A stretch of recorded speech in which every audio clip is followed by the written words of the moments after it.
Muy buenas, ¿qué tal? ¿Cómo estáis? Feliz miércoles, día 8 de junio.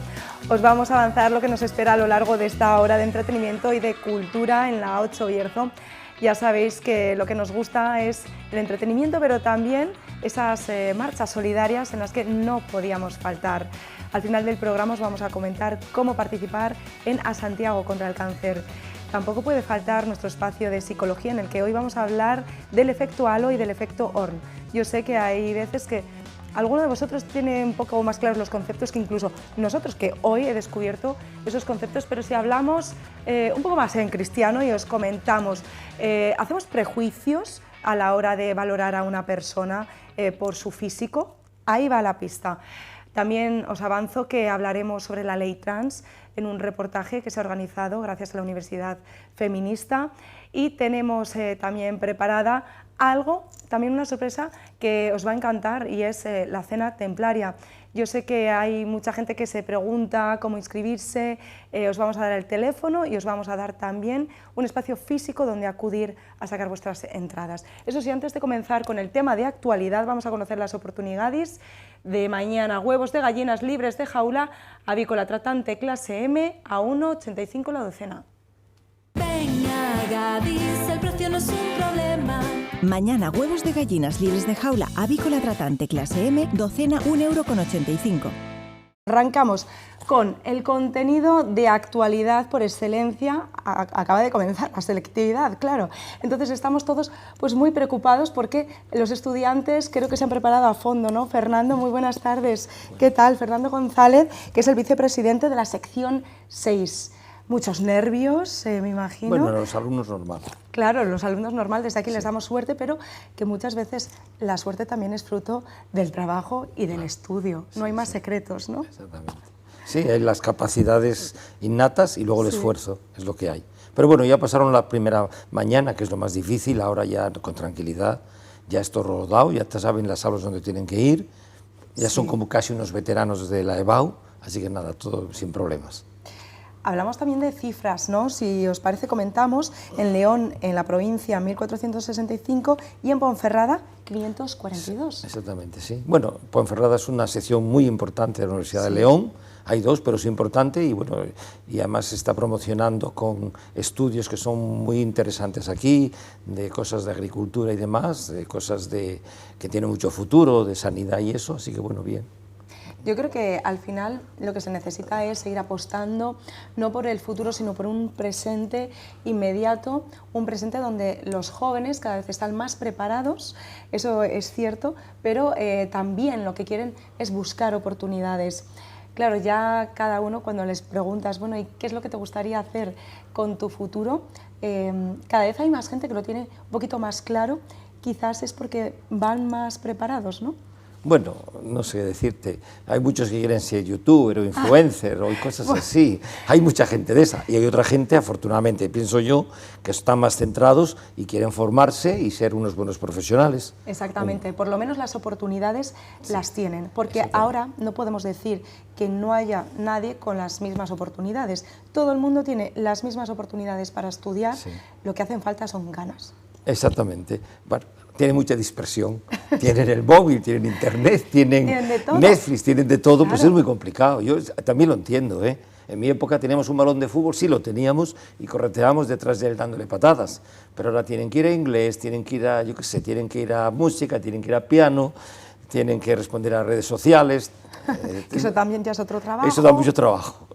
Es verdad, por eso en estos ratitos, estos momentos de estudio es complicado concentrarse, cada uno de ellos pues tiene sus truquillos y bueno, estamos viendo algunas de las imágenes que han ocurrido a lo largo de esta mañana, ¿no? Imágenes en las que se les ve totalmente concentrados y que les dé tiempo a responder todas las preguntas y bueno, pues hay veces que los nervios de última hora pues fallan un poquito, pues también eso se nota, ¿no? Pero que no tengan esa falta de moralidad, porque al final lo que se necesita es ganas, como hemos dicho antes. Sí. Andan un poco despistados. Yo en un grupo les dije, bueno, estáis ya casi en la universidad, ya no, esto no es el patio de colegio, que estáis chillando todos a la vez, vais a hacer un examen, hay que concentrarse, estar en silencio y no hay más. Claro. Pero bueno, poco a poco, con el tiempo ya madurarán. Bueno, y yo creo que ahora, como dicen, los 20 son los antiguos 16 y esto va así, cada vez es como la juventud se va alargando más. Pero lo que nos va alargando son los días, porque volvemos a comentar, arranca hoy la selectividad y ¿cuándo termina, Fernando? Pues termina pasado mañana viernes por la mañana, pero vamos, pasado mañana viernes ya es poco, son alumnos que quieren subir nota, en algo repetir, en algunas especialidades que pueden hacerlo, y algunas asignaturas sí ya son asignaturas ya con pocos alumnos matriculados, por así decirlo. La mayoría son el primer día que van todos, hacen los 3 exámenes, y ya mañana por la mañana, la primera hora hay bastante trabajo, porque son matemáticas aplicadas a las ciencias sociales, matemáticas 2, que tienen muchos alumnos, pero a partir de las 11 así ya son asignaturas con poca gente matriculada y es más llevadero, claro. Sí, parece que a lo largo de estos años, en esta pandemia, bueno, pues se han visto reforzadas esas medidas de seguridad, algo muy necesario, pero precisamente por el tema de la pandemia decían que faltaba como un poquito más de preparación. Este año se han preparado, según dicen, a conciencia. Así que veremos, siempre nos sorprende. Sí, porque bueno, el año pasado yo tuve casos, pues gente que se pone un profesor enfermo de COVID en mayo, no meten a nadie y entonces esa parte correspondiente, pongamos de las matemáticas, que luego no la dan. Una parte importante y luego llegaban a la universidad. Iban más flojillos, claro. Claro, si no te enseñaron a sumar y restar y en la universidad empiezas a multiplicar, pues el problema tienes, claro. Es que es verdad que esto no solamente aplicado a estos estudiantes, sino también gente muchísimo más joven. Se ha notado y es verdad que como no le pongas un poco de empeño al asunto, es verdad que estas cosas al final pues pasan factura. Lo que espero que realmente salga adelante sea pues, estos días de esfuerzo, estos días en los que les podéis mandar los profesores, parte del tribunal, un mensaje de ánimo y un mensaje de apoyo que seguro que lo agradecen. Yo siempre les digo que hay que esforzarse. El mayor ascensor social que hubo siempre fue la educación y la preparación. Ahora se está desvirtuando un poco, pero si tú quieres subir socialmente, aparte, no solo subir socialmente, sino ser más feliz, cuanto más preparación tienes, más vas a disfrutar de la vida. Entonces yo les digo que se formen y que sean muy buenos en lo que quieran trabajar. Ese es el secreto, precisamente, que sean muy buenos en lo que quieran trabajar. Ahora tienen la oportunidad de elegir, de hacer precisamente lo que ellos quieren. Es verdad que para muchas carreras, muchos grados, se necesita una nota muy alta, ¿no? Pero para eso se supone que se han estado preparando. Pero, claro, por eso si se esforzaron suficiente, aunque tiene una nota muy alta, pues en el 90 y tantos % seguro, no digo, no sé, la doble titulación de matemáticas y física, que te piden un 13,8, aunque te esfuerces mucho hay gente que no llega. Pero para la mayoría de las carreras, si te esforzaste suficiente, vas a llegar, pues ya está. Ahora que hablamos del esfuerzo, Fernando, claro, cada uno pues tiene sus trucos a la hora de estudiar, pero lo más importante es la constancia, ¿no? Sí. Como docente nos lo puedes explicar. No hay más. Yo pongo un ejemplo a mis hijos y en general les digo, si yo tengo que llevar ladrillos de un lado para otro, un niño de 10 años da muchos viajes, yo solo doy uno, al final ¿quién lleva más ladrillos? Pues el niño que lleva muchos viajes, esto es así. Entonces hay que tener cerebro, evidentemente, un mínimo, pero hay que tener mucha constancia. Y la constancia en la vida lo van a necesitar, y más ahora que van a tener que formarse siempre. Entonces van a tener que la profesión que tengan va a evolucionar y o se siguen formando o llega gente 10 años más joven y se van para casa. Exactamente. Ha habido un cambio totalmente exponencial en quizás los trabajos de hace 20 años a los de ahora. Ahora no hay nada asegurado, ahora tienes que estar constantemente reciclándote, constantemente formándote, incluso pues, cuando ya piensas que tienes algo asegurado, ¿no? Claro, no sé, algunos hablan ya hace unos años de la revolución postindustrial, es decir, que hay un cambio seguro. Y lo que entran a trabajar ahora, dentro de 20 años, seguramente trabajarán con otras armas distintas, con otros mecanismos distintos. Con otras herramientas. Claro, entonces tienen que estar capacitados para evolucionar. Yo entiendo que es muy duro, porque los cambios que ofrecen son brutales, pero es lo que hay, no hay que adaptarse a la situación. Los alumnos de hoy en día, como hablábamos, sí que están preparados para muchas materias, pero quizás también lo que más les cuesta es exponer en público, preparar trabajos, que fíjate que prácticamente pues, en algunas asignaturas se lo dais todo migado, ¿no? Pero aún así hay que ponerle empeño. Pues claro, bueno, es que aquí también te meten la enseñanza. Yo, por ejemplo, hijos en Irlanda y hay una asignatura de debate. Claro. Entonces la gente está acostumbrada a hablar en público y a exponer temas. Cuando aquí nos defenderlos. ponen, exactamente, Claro. o por ejemplo simplemente le dicen 3 a favor, yo qué sé, de la protección del lobo y 3 en contra. Da lo mismo que estés a favor que en contra y tienes que argumentar. La gente argumenta y aprende a razonar y a exponer en público. Y a ponerse en el lugar de otra persona, ¿no? Porque también tienes que cambiar Exactamente. un poco tus pensamientos o tu ideología para también estar en otro lugar y poder defender, ¿no? Y quizás también desarrollar un poquito más de sensatez. Claro, yo pienso que es que no es blanco ni negro. Por ejemplo, en el tema de los lobos, pues hay cosas a favor de protegerlos y cosas en contra. Entonces, si a ti te dicen, tú tienes que estar en este debate y defender esto, pues tendrás que defender esto, aunque tengas opiniones, en cierto modo, contrarias. Ya está, no pasa nada. Pues eso es lo que tiene que hacer también en selectividad, tener la máxima capacidad y la máxima tranquilidad para poder desarrollar en poco tiempo algo que han estado estudiando durante todo el año.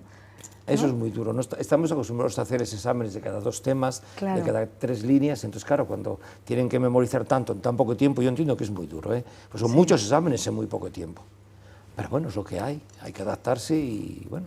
Aquí no pasa como en China, que entran 1000 y de 1000 solo entra uno. Aquí de 1000 entra 999.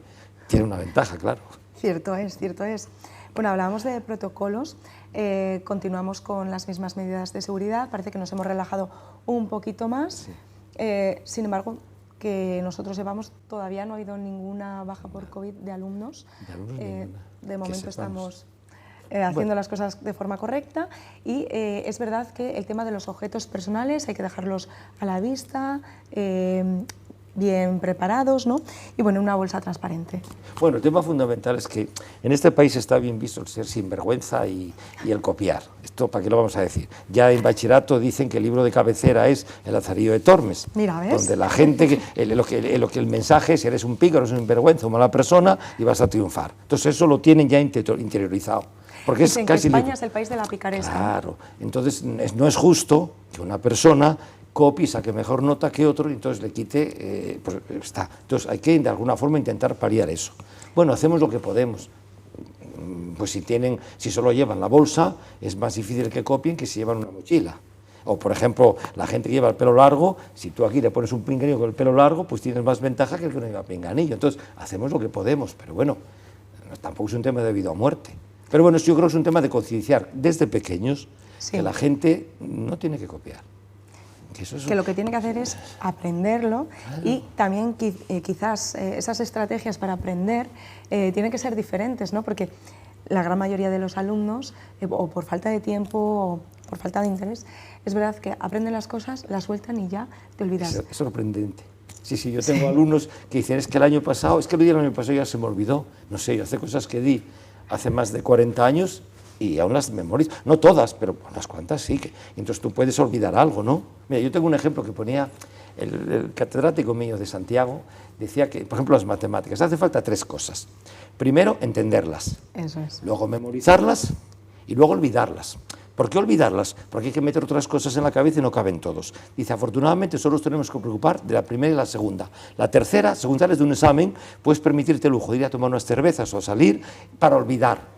Si tuvieras que encima quedarte en casa el sábado intentando olvidar lo que estudiaste antes, sería mortal. Pero afortunadamente el cerebro ya lo olvida la mayoría. Me encanta, ¿no? Porque la gran mayoría de las cosas que aprendemos, cuando las aprendemos de verdad, no se olvidan, se interiorizan y se ponen en práctica. Así que vamos a desear muchísima suerte a todos los alumnos, que pongan en práctica todos sus conocimientos y, como tú has dicho, ¿no? Lo más importante es poder disfrutar hasta el final, Fernando. Sí, seguro, van a ser felices, que esfuercen, que trabajen, que estudien y luego van a encontrar un trabajo que les guste.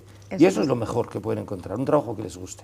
Bueno, hay cosas mejores en la vida, pero un trabajo que les guste, eso es muy bueno. Hay que empezar por algo, claro que sí. Fernando, pues como siempre un auténtico placer, muchísima suerte a todos y a todas y adelante. Y ahora sí, seguimos con este reportaje que tuvo lugar ayer en la Universidad Feminista. Continúa celebrándose en la Universidad Feminista. Hoy aborda el tema de la transexualidad. Ese pasado, presente y futuro de las mujeres transexuales viene hoy aquí a debate con la proyección de un documental, Sedimentos. Concejala, no podía faltar este asunto en el que sigue avanzando o intentando avanzar la sociedad. Claro, para nosotras siempre hemos dicho que el feminismo es algo interseccional, es decir, que no solamente podemos centrarnos en los debates hegemónicos que siempre ha tenido el feminismo en nuestro país, sino que tampoco podemos olvidar distintas realidades que en más ocasiones de las que sería conveniente quedan absolutamente fuera. Hablamos de mujeres racializadas, hablamos de mujeres en situación de guerra y hablamos también, por supuesto, de las compañeras trans. Hoy vamos a ver este documental ampliamente galardonado, donde queremos acercarnos más a esa realidad de mano de propias mujeres trans, porque eso es otra cosa de las que suceden, que muchas veces hay debates, hay foros, hay mesas donde ninguna de las personas que participan para hablar de las realidades trans es trans. Por lo tanto, queríamos dar voz a esta realidad, a estas mujeres, y ese es el sentido de esta actividad. Bueno, este documental, Sedimentos, narra pues, las inquietudes, los retos que tienen por delante estas mujeres, con 6 protagonistas, y una de ellas nos acompaña. Magdalena, bienvenida. Buenas. Bueno, ¿para qué sirve el documental? Para seguir derribando mitos, para concienciar. ¿Cuál crees que es el objetivo fundamental de este trabajo y qué te ha llevado a ti a participar en él? Pues lo que queríamos transmitir es acercar la temática trans al público, ¿no?, que lo ve, que hacerlo cercano y familiar y que vea que somos una más. Supongo que es importante también, no sé si tú eres joven, si ya tenías referentes, pero es muy importante, ¿no?, que las nuevas generaciones tengan referentes a la hora de tener claro lo que sienten y luchar por ello. Pues sí, yo creo que sí que es importante tener referencias. En mi caso, la verdad es que viví hasta bastante, a mí, cuando empecé la transición, bastante ausente de esta temática. De hecho, hasta los 19 años nunca había oído la palabra transexual. De hecho, no sabía ni que existía, y fue cuando vi un documental en la tele sobre la transexualidad que dije, ¡ah, que se puede! Y ahí fue ya cuando me atreví a hacer todo el procedimiento. No vivías como una mujer físicamente, pero tú te sentías mujer. Sí, claro. Bueno, a ver, es lo que digo, que hasta los 19 años es el comedero de cabeza que tienes, ¿no? De que sientes que eres diferente al resto de compañeros, ¿no? De que algo que puede estar pasando, y al final, pues de tanto pensar, dar vueltas y ver cosas, pues te das cuenta. El documental está rodado en la provincia de León, en la montaña central. ¿Cómo fue esa convivencia entre esas 6 mujeres? Que me imagino que también es un debate intergeneracional, que al final la edad también influye en las inquietudes y los retos que tiene uno por delante. Pues es muy interesante porque somos 6 mujeres en este documental y somos las 6 muy diferentes entre nosotras, incluso Alicia y yo, que es la otra que tiene más o menos mi edad, hemos vivido situaciones muy diferentes, entonces eso está muy bien porque enseña todas las realidades que se han vivido y estamos viviendo y se pueden vivir.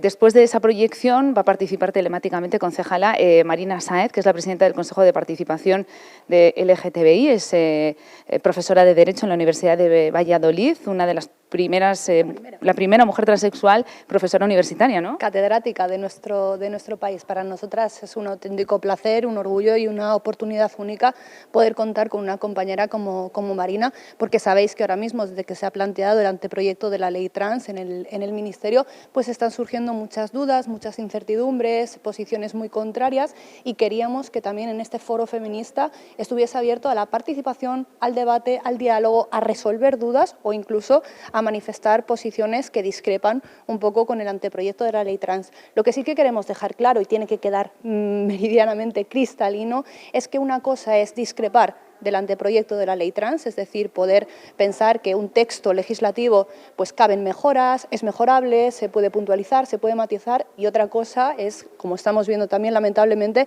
estar en contra o negar la existencia de mujeres y de personas trans. Yo creo que ese debate está más que superado y que ahora mismo se puede debatir sobre la norma, pero que efectivamente en ningún momento se puede negar la realidad, la vida, la identidad y la propia existencia de las mujeres trans. Bueno, empieza a llegar el público. Bienvenida, Magdalena Brasas, espero que te encuentres con un público con muchas preguntas a las que puedas dar respuestas, y muchísimas gracias por atendernos. A vosotros, muchísimas gracias. Nosotros continuamos, vamos a establecer conexión con Joaquín Bosch. Muy buenas tardes, magistrado y jurista, y dentro de muy poquito, el viernes, estará con nosotros en Ponferrada para presentar La Patria en la cartera. Bienvenido, ¿qué tal? Hola, buenas tardes. Muy buenas tardes. El viernes vamos a recordar la hora a la que cualquier persona puede acercarse hasta el patio de la Higuera del Museo del Bierzo a las 7 de la tarde. vamos a comentar cómo ha surgido este libro y por qué es tan importante hablar de la palabra corrupción, y quizás se van a poner entre telas pues muchos conceptos que parece que van muy arraigados a nuestro pasado, y parece que si se queda en el pasado, eso se queda y sigue existiendo. Joaquín. Bueno, el libro surge de mi aproximación profesional al problema de la corrupción y al hecho realmente llamativo de que en los distintos partidos judiciales por los que me ha tocado trabajar, sistemáticamente me ha tocado imputar a alcaldes, concejales, cargos públicos, y no es obviamente un hecho aislado, sino que es algo muy presente en muchos territorios de nuestro país. A partir de ahí, uno se hace la pregunta de dónde viene el problema, y el conocer datos sobre el impacto económico enorme que supone la corrupción para nuestro país me llevó a abordar la aventura de escribir un libro dando posibles explicaciones al problema. Y no olvidemos que los economistas expertos en la materia nos dicen que la corrupción nos cuesta al año más de 40.000 millones de euros, con cantidades realmente desorbitadas que causan un daño grandísimo a toda la ciudadanía. Es increíble, ¿no? Muchas veces es verdad que nos fijamos más en cifras, en datos. Si tuviéramos que hablar de porcentajes, ¿de qué porcentaje estamos hablando aquí en España sobre corrupción? Bueno, todo depende de con qué comparemos los porcentajes. ¿Con otros países europeos? Con qué variables y también cuál es el origen. Por ejemplo, los economistas expertos en la materia nos dicen que si a la muerte de Franco hubiéramos acabado con la corrupción que venía de la dictadura, que era enorme, si hubiéramos acabado con ella, actualmente España tendría una renta per cápita muy superior a la media europea y cercana a la de Finlandia. Es decir, que el daño que se nos provoca es grandísimo, sobre todo porque dificulta desarrollar nuestros servicios públicos, nos impide acabar con las bolsas de pobreza y empobrece bastante nuestra calidad de vida. Respecto a Europa, las cifras son muy alarmantes. Pensemos que en nuestro país, en la mayoría de los territorios autonómicos, hemos tenido en prisión provisional, encausados o condenados, presidentes autonómicos, consejeros autonómicos, presidentes de diputaciones, alcaldes, concejales de las principales ciudades del país, en unos niveles que no tienen equivalentes en otros países europeos democráticos y que peligrosamente nos acercan a los porcentajes de países como Honduras o Guatemala. Es impresionante, ¿no? Dicen que a nivel europeo que España está prácticamente a la cabeza. Si hablamos de corrupción, también estamos hablando de una falta de confianza pública, que esto es lo que se está generando, pero como que ya tenemos muy asumido, muy adherido en el ADN, como que España es el país de la picaresca, y como que está asumido que realmente pues la corrupción está presente en diferentes áreas. Es un poco triste. Es triste que se produzcan esos hechos y efectivamente lo que muy bien apunta usted sobre cierta aceptación, ¿no?, social de la corrupción. Yo conozco bastante Dinamarca por razones familiares y hablo de Dinamarca en el libro porque habitualmente es el país que está en el número 1 en los rankings del Banco Mundial en cuanto a bajos niveles de corrupción. Por tanto, la comparación es importante. Siempre será mejor intentar parecernos a Dinamarca que a Guatemala u Honduras en temas de corrupción. Y efectivamente una gran diferencia es que si en otros países europeos más avanzados hubiera varios alcaldes de ciudades importantes o solo un presidente regional implicado en problemas de corrupción, aquello sería un gran escándalo en el país. Digamos que la ciudadanía no lo toleraría de ninguna manera, y de hecho en los países escandinavos ha llegado a dimitir una ministra por pagar una chocolatina con una tarjeta de crédito pública. Es decir, que las concepciones en los países más avanzados no se quedan en lo penal porque la ciudadanía es muy exigente en no tolerar faltas de ética pública. Aquí, lamentablemente, hay sectores sociales que no solo justifican o aceptan la corrupción, sino que incluso a veces aplauden a los corruptos, y esto debería llevarnos a reflexionar, y es lo que intento hacer en el libro, aportar reflexiones para cambiar estas cosas. También se ve clarísimo, ¿no?, una falta de desarrollo institucional, que esto nos afecta. ¿Y de qué manera nos afecta, Joaquín? El impacto global de la corrupción, además del daño económico, tiene efectos demoledores para la credibilidad de las instituciones, porque hacen pensar a la ciudadanía que todos los políticos solo quieren aprovecharse, que van a ir a robar, que las elecciones a veces pueden no ser limpias del todo porque hay partidos que se financian ilegalmente y esto les da ventajas, y esto no son opiniones, son hechos probados de las sentencias que nos dicen que los principales partidos del país han utilizado en bastantes ocasiones la financiación ilegal. Mi opinión es que la mayoría de los políticos de nuestro país son personas honradas. No tengo la más mínima duda.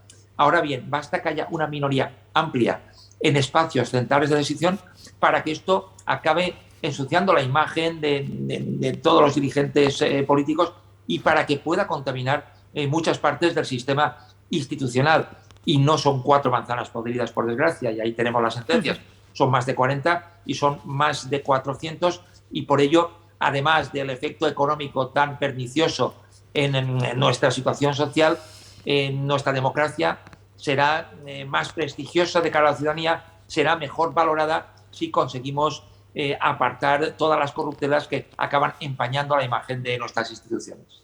Absolutamente. A lo largo de toda esta trayectoria profesional, tantos años de trabajo, has visto pues, en numerosas ocasiones, ¿no? Diferentes casos de corrupción, pero lo interesante de este libro es que al final engloba diferentes temáticas muy humanistas, muy arraigadas a realmente lo que debería hacer cualquier ser humano, ¿no? Que es adentrarse un poco en el mundo de la ética, en el mundo de la historia. Yo siempre digo que el hombre que no conoce su historia está condenado a repetirla muchas veces y parece que pensamos que el pasado está, pero al final acabamos repitiendo patrones y es algo fundamental, ¿no? También hablamos de ética, algo que queda un poco últimamente en el aire, y de política criminal.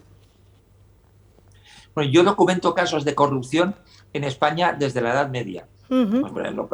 Localizar actas de juicio, siempre basado en hechos probados de sentencia. Es el criterio que utilizo en el libro, no especular, no opinar sobre casos no sentenciados, sino aquello que tiene un tribunal imparcial que ha dictado una sentencia. Y vamos, el primer caso que documento es del siglo XIV, de un gobernador civil de Navarra acusado de corrupción que como condena fue paseado por las calles de Pamplona, se le cortó la lengua y fue ahorcado en la plaza pública. Lo digo por fijar un poco lo los más hechos impactante, ¿no? Y la evolución de la corrupción a lo largo de los siglos. Sí. Ahora bien, mi impresión es que si queremos entender bien las prácticas corruptas actuales y su enorme amplitud, la época histórica fundamental es la etapa del franquismo, porque es el periodo político inmediatamente precedente del actual. Por tanto, es lógico que afecte más esa corrupción que la de la Edad Media, que pilla un poco más lejos, pero además la corrupción fue larguísima en el franquismo, porque duró la dictadura cerca de 40 años, alcanzó absolutamente todos los rincones del régimen, enriqueció al dictador, a muchos de sus familiares, ministros, generales, y era inevitable que generara efectos en la democracia posterior. Por poner un ejemplo, la corrupción en Marbella o en los sitios turísticos españoles no la inventó Jesús Gil. Esto está documentado, que son dinámicas que surgen en el franquismo porque, igual que las contrataciones fraudulentas, ya proceden de un periodo histórico que tiene similitudes con el actual, y por eso en buena parte la democracia acabó imitando dinámicas del franquismo en cuanto a corrupción que no hemos sido todavía capaces de cortar, y creceremos mucho en calidad del sistema democrático si conseguimos eliminar todas estas prácticas fraudulentas. Exactamente, si hablamos de calidad del sistema democrático, ¿a qué llamaríamos calidad? Y también hablamos como dato curioso, ¿no? Que a todo el mundo le gusta conocer alguna anécdota o algún dato. ¿Cuál sería la ciudad donde más corrupción hay en España? Es difícil hacer ese tipo de competición porque todo dependerá de cuál sea el parámetro, la variable que queramos utilizar. Lo cierto es que hay mucha corrupción, por ejemplo, en mi tierra, en la Comunidad Valenciana, pero vamos, la hay en Castilla y León, por supuesto la hay en Baleares y Canarias, en Cataluña y en Madrid, en Galicia o en Andalucía. Es decir, que está lamentablemente bastante repartida la corrupción, entre ellas en algunas ciudades, y yo la verdad es que no me atrevería a asignar el premio a ninguna ciudad, pero sí que hay cosas que me parecen muy llamativas sobre cómo se perpetra la corrupción. Yo, por ejemplo, cito un caso en Orihuela, cerca de Alicante, de un alcalde que recibió un donativo de cerca de 50.000 euros de las monjas carmelitas de la ciudad para obras sociales y de caridad, y el alcalde lo que hizo es, en lugar de ingresar el dinero en la caja municipal, se quedó él mismo el dinero para gastárselo como quería, ¿no? Es decir, que en este país no se respeta ni lo más sagrado, como podemos ver con las dinámicas de la corrupción. Exactamente, parece que vivimos un poco de la picaresca, que parece que ya tenemos como hasta aceptado esta forma de actuar, no solamente por un sistema político, democrático, sino también en otros ámbitos, en otros campos. Es muy interesante el poder debatir sobre este tema. Apenas tenemos minutos, pero ha sido un auténtico lujo poder charlar contigo, Joaquín, y nos vemos este próximo viernes, ¿no? Viernes, sin ir más lejos, a las 7 de la tarde en el patio de las Higueras del Museo del Bierzo. Bueno, unas pequeñas recomendaciones a la hora de leer tu libro. Bueno, yo sobre todo lo que recomendaría es leerlo con una perspectiva muy abierta, porque nos falta muchísima información, y la información es poder. Una ciudadanía desinformada es más fácilmente manipulable, y los corruptos son maestros del ocultismo, de la opacidad. La corrupción se alimenta de la oscuridad y se perpetra en la oscuridad, y me parece que está demostrado también que países como Dinamarca o Alemania o Suiza o Nueva Zelanda son los países del mundo con una ciudadanía que lee más información general, que conoce más lo que pasa en sus instituciones, y que conocer mejor el funcionamiento de nuestros organismos públicos desde una mente abierta a intentar conocer nuevos datos, creo que también es un antídoto eficiente e importante para poder hacer frente a las prácticas corruptas. Totalmente. Y ya por último, tengo que hablar un poco pues, de lo que nos acontece a nosotros, los medios de comunicación. También tenemos esa responsabilidad de la máxima transparencia posible, y en muchos casos esto no ha ocurrido.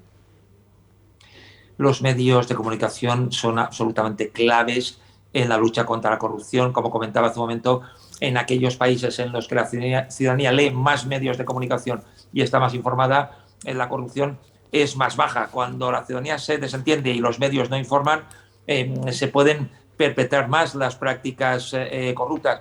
De hecho, como explico en el libro, en los años 80 apenas hablaba de corrupción, porque daba un poco de miedo que eso pudiera desestabilizar el sistema democrático, pero cuando la democracia empezó a consolidarse, fueron los grandes periódicos con sus equipos de investigación los que empezaron a poner sobre la mesa el problema, y yo por eso siempre animo a todos los medios de todo tipo, televisión, prensa, radio, a que hagan efectivamente de cuarto poder, pero el cuarto poder, no nos olvidemos, no es un servicio, digamos, de propaganda, sino es al contrario, es un control desde cualquier perspectiva ideológica, porque esto no es lo más relevante, es un control de los abusos de poder. Y eso es importante en una sociedad democrática, que haya poderes que se equilibren entre sí, y que la prensa sea un vigilante de cualquier dinámica corrupta desde el poder. Por supuesto que sí, Joaquín, un auténtico placer. Como decimos, los medios de comunicación no deberían tener ningún tipo de ideología cuando estamos hablando de corrupción, sino de honestidad. Muchísimas gracias, muy buenas tardes. Nos vemos el viernes a las 7 de la tarde. Encantado por la entrevista, y además será un placer estar el viernes en Ponferrada, porque me han hablado siempre maravillas de la ciudad y será por fin mi primera vez, con lo cual estaré contentísimo de poder estar este viernes. Bienvenido, estás en tu casa. Nosotros nos vamos a publicidad, volvemos en menos de 5 minutos. Hasta ahora.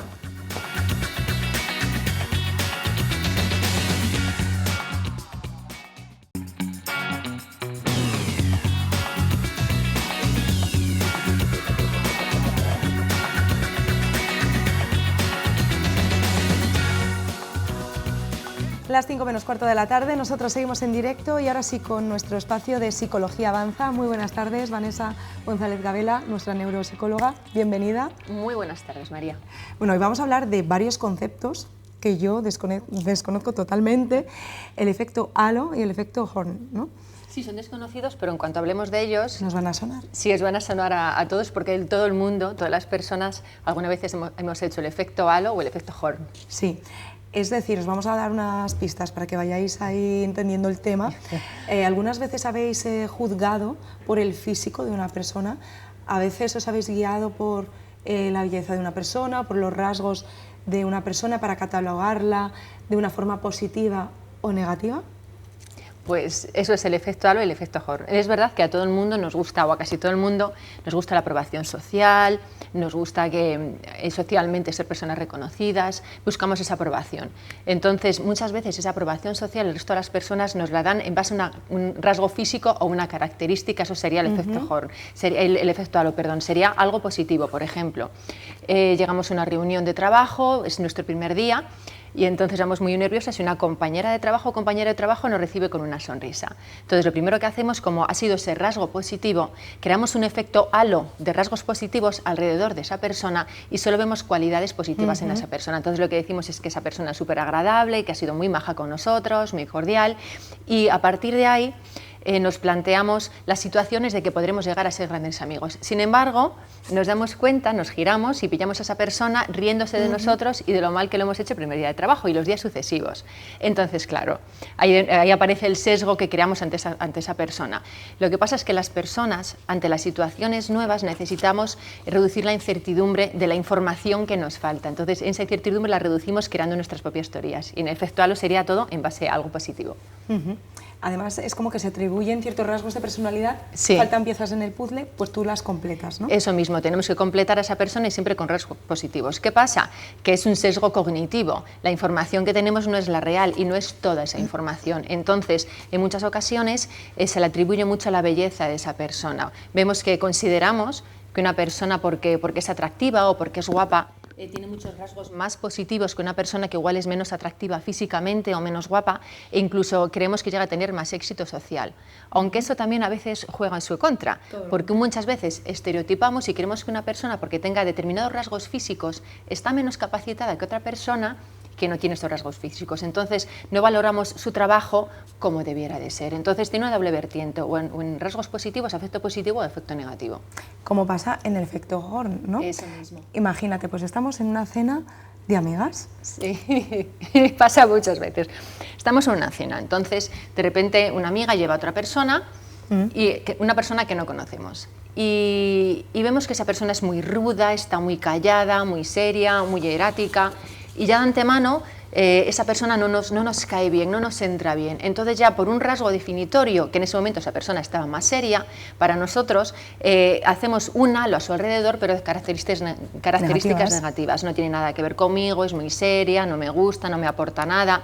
Y no nos paramos a pensar un poco más allá. Puede ser que esa persona en el fondo sea tímida o le cueste iniciar conversación, pero no por eso tenemos que atribuirle rasgos negativos, y eso lo hacemos muchísimas veces. De hecho, ha pasado que personas que no conocemos decimos, me cae mal y no sé por qué, porque no he hablado con ella. Tiene mucho que ver también el lenguaje no verbal y la comunicación no verbal, que muchas veces se interpreta de manera errónea si no se sabe hacer bien. Exactamente, esa visión sesgada, ¿no?, de la gente. Siempre es una visión sesgada, entonces tenemos una atención selectiva hacia los rasgos que definen la teoría que nosotros previamente hemos hecho. Si la teoría previa que yo tengo de esa persona es positiva, efecto halo, entonces todos los rasgos alrededor de esa persona son positivos. Claro. Es amigable, es afable. Si es negativa, será todo lo contrario. ¿Y por qué se produce este efecto, el halo y el Horn? Se produce porque sentimos la necesidad de completar la información de la persona. Entonces, en muchas ocasiones, la sociedad nos lleva a esto. Voy a poner un ejemplo clarísimo que se ve en los dibujos animados. A los niños pequeños, cuando ven una serie de dibujos animados, las personas buenas, las personas con principios, las personas bondadosas, son todos guapos o guapas físicamente. Sin embargo, a las personas malas, a las personas con carácter, a los malos de la película, de la serie, de los dibujos, son todos feos.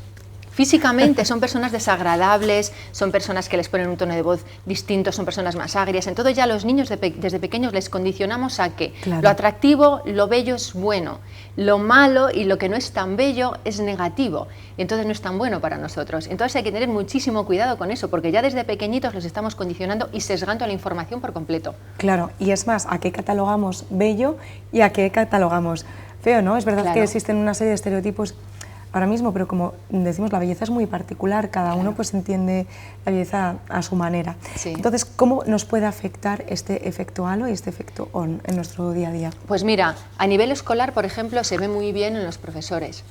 Hay una cosa que se llama sesgo confirmatorio, Y es verdad que los profesores les prestan más atención a aquellos alumnos que ellos consideran que son mejores o que se portan mejor en clase. Entonces, directamente su atención se centra sobre eso, sobre ellos, y a los que ellos consideran que no son tan capaces, que no se portan tan bien, ya sesgo confirmatorio de va a hacer otras cosas mal, no lucho por esta persona, considero que es un fracaso, la propongo para que repita. Entonces, no prestan atención a esas personas y se centran exclusivamente en las personas que bajo su punto de vista tienen unas características más positivas, incluso a nivel físico también. También pasa en los trabajos, ¿no? Sí, en los trabajos ocurre muchísimo. Hay trabajos en los que se valora solo el aspecto físico de la persona o creemos que esa persona, por su aspecto físico, solo vale para desempeñar determinados trabajos. Entonces estamos echando por tierra la capacidad que tiene esa persona, tanto a lo positivo como a lo negativo. Entonces, en los trabajos se hace de manera muy frecuente, muy frecuente. Y creemos que, es verdad, a veces triunfa más una persona que físicamente es más guapa que otra, lo que consideramos por guapa, y no se ve la capacidad. Y en otras ocasiones eso repercute de manera negativa.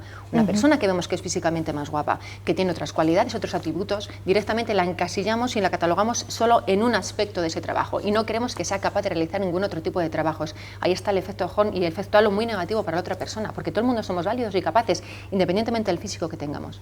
Totalmente, y es más, muchas veces tendemos a prejuzgar y ya se establecen muchísimos, por decirlo así, como muchísimos ejemplos. Sí.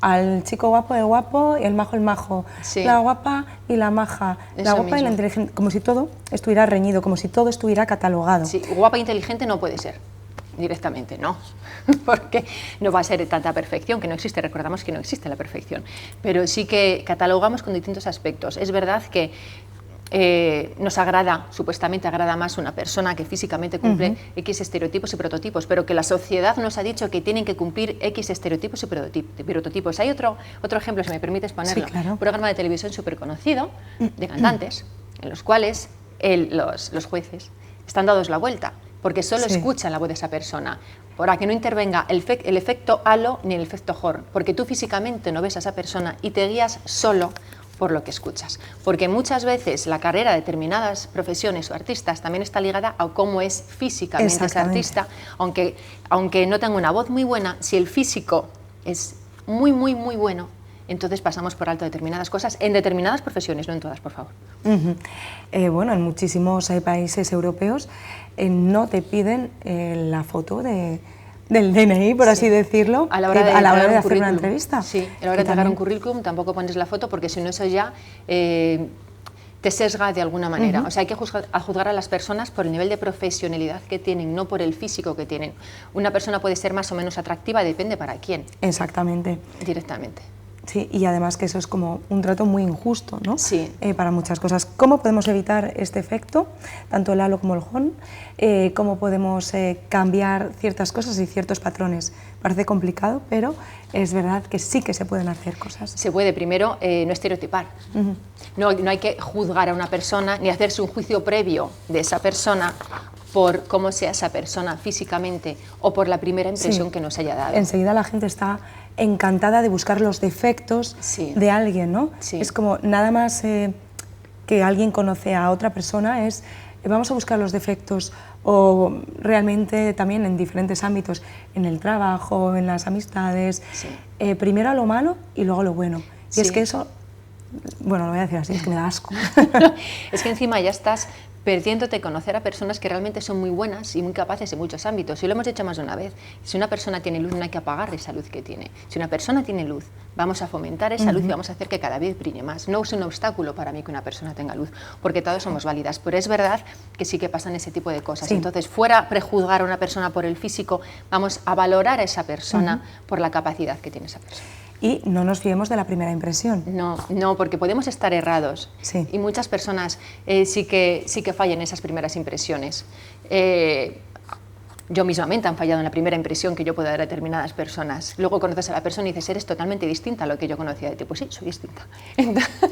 Es cierto. Claro, entonces no tiene absolutamente nada que ver. Por eso los prejuicios o los estereotipos, o como esa persona está en ese momento, no tenemos por qué juzgarla y sacar un juicio de valor. Cada persona tiene una historia detrás, tiene sus luces y sus sombras, y ese día esa persona, por lo que fuera, igual no estaba tan positiva ni estaba tan cercana, entonces por eso no podemos demonizarla ni etiquetarla de manera negativa, ni todo lo contrario. Es que tenga una sonrisa de oreja a oreja no quiere decir que sea la mejor amiga de mi vida, porque igual por detrás me está metiendo unos cuantos puñales. Que eso exactamente, vamos a tomar nota. Vanessa, muchísimas gracias por siempre. Este ratito y además muy interesante esta sección para hablar de vamos a dejar de juzgar a los demás. Es algo complicado, pero vamos a comenzar hoy. Y ahora sí, ¿qué os parece si viajamos no solamente a través de la imaginación, sino de la mano de León Tour? Nos vamos a Argentina.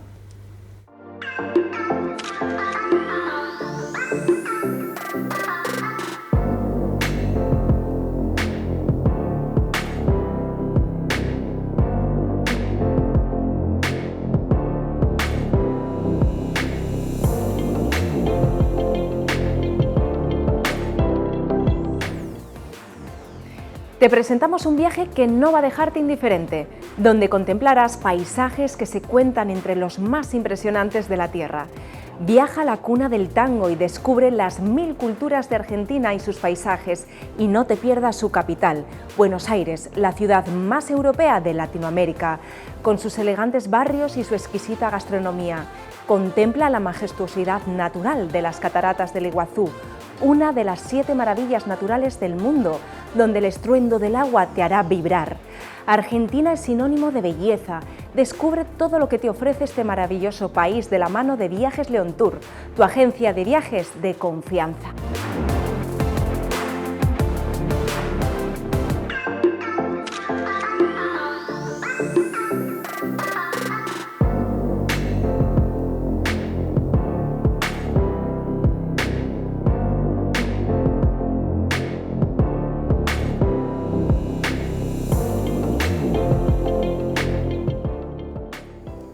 Bueno, y de viajes vamos a hacer otro, pero con la carrera solidaria Santiago contra el Cáncer.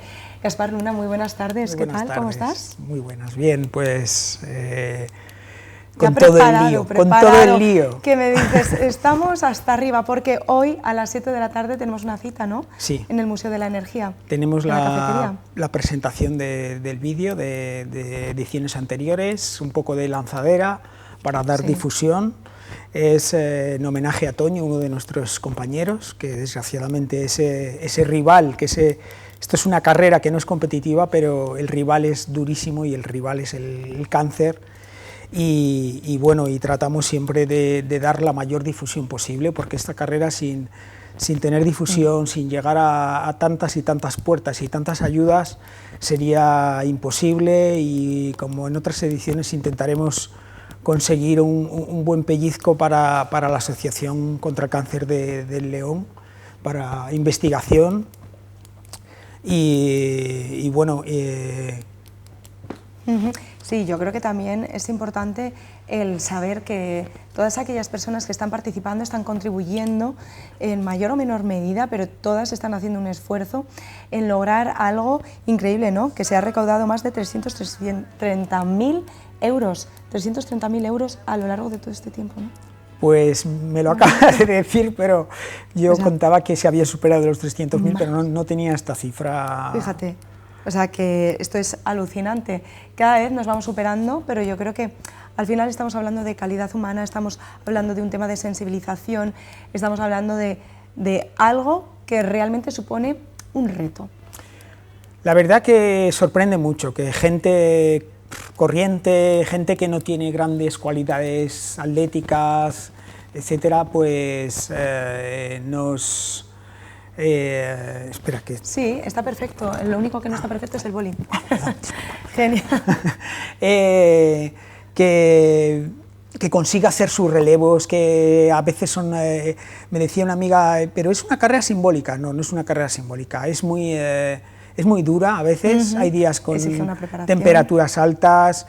Yo estoy intentando salir a entrenar al mediodía para aclimatarme poco a poco a la temperatura. Ya te vemos por las redes. Bueno, poco a poco. No estamos como quisiéramos, va pasando el tiempo y cada vez nos cuesta más y el reto sigue siendo duro. Pero bueno, ese es el objetivo. Otro de los retos también es este, el dar gran difusión, el llegar a muchos sitios, el que haya mucha colaboración, el que haya muchas donaciones, recordar que se puede participar incluso también en la carrera de manera presencial. Por ejemplo, aquí en Ponferrada llegaremos el miércoles 29, entonces durante la tarde del miércoles 29, el último miércoles de este mes, estaremos viniendo por la Cruz de Ferro, Molina Seca, Ponferrada y llegaremos al final Vega de Valcarce. Se puede participar, se puede seguir la carrera por la web de A Santiago contra el Cáncer. El número de cuenta, que para nosotros es mucho más fácil que se done directamente, está en la web. Sí, es decir, os metéis ahora mismo en San Google y buscáis A Santiago contra el Cáncer. Y ahí es donde van a poder hacer ese donativo, ¿no?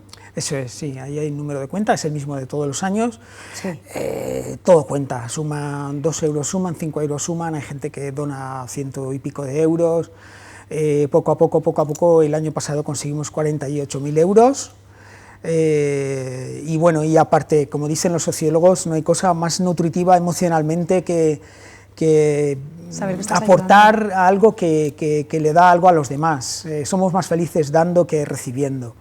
Y los retos pues nos mantienen a tope. Sí, nos mantienen vivos, nos mantienen con ganas. ¿No? Y es como que también despiertan un poco nuestro sistema inmune, porque hay veces que cuando estamos parados, dormidos en el día a día, en la rutina, y no nos damos cuenta de que existen causas solidarias tan importantes como esta, que se está favoreciendo la investigación. Cualquier persona cercana seguro que conoce a alguien que ha padecido esta horrible enfermedad, un cáncer, e incluso, ¿no? También seguramente si nos estás viendo, quizás por desgracia tú. Por eso qué importante es contribuir y qué importante es ayudar. Hoy tenemos esa cita a las 7 de la tarde en el museo y espero que vaya muchísima gente. Todavía no son definitivas las fechas en las que vamos a comenzar ya la carrera, ¿no? Sí. Pero ya podemos adelantar alguna cosita. Comenzamos el 25 en Francia, por fin esta vez. Qué bien, ya lo tenemos, la pandemia nos ha dado cancha sí. y podemos hacer el camino completo desde Sant Joan de Piedeport y esta vez acabamos en Finisterre. Son unos 900 kilómetros aproximadamente y bueno, ahí estamos. La verdad que es un gran estímulo para lo que tú dices, que este reto nos pone las pilas y de repente pues nos venimos arriba como cada año para conseguir la mayor cantidad de apoyos posibles.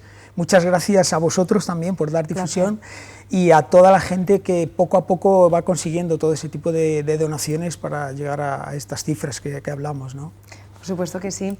Gaspar, nada, te vemos allí en el museo y como decimos, si tienes prisa, pues corre porque en este caso sí que vas a apoyar a una buena causa.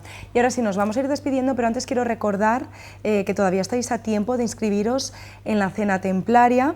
Ya sabéis cómo os podéis inscribir, es muy fácil, os podéis apuntar hasta, bueno, ya sabéis que falta poquito tiempo, el 1 de julio a las 10 de la noche comienza esta cena templaria, podéis comprar las entradas en el Hotel Plaza o llamando al 987 40 61 71. Y muy importante lo que estamos viendo en las fotografías, ir vestidos con ese atuendo medieval o templario. Sé que lo vamos a pasar fantásticamente bien y no hay que perder las buenas costumbres. Y ahora sí, nos vamos a ir despidiendo, recordando nuestras redes sociales, recordando que cada vez somos más en Instagram, así que muchas gracias por estar al otro lado de la pantalla. Nos vemos mañana. Chao.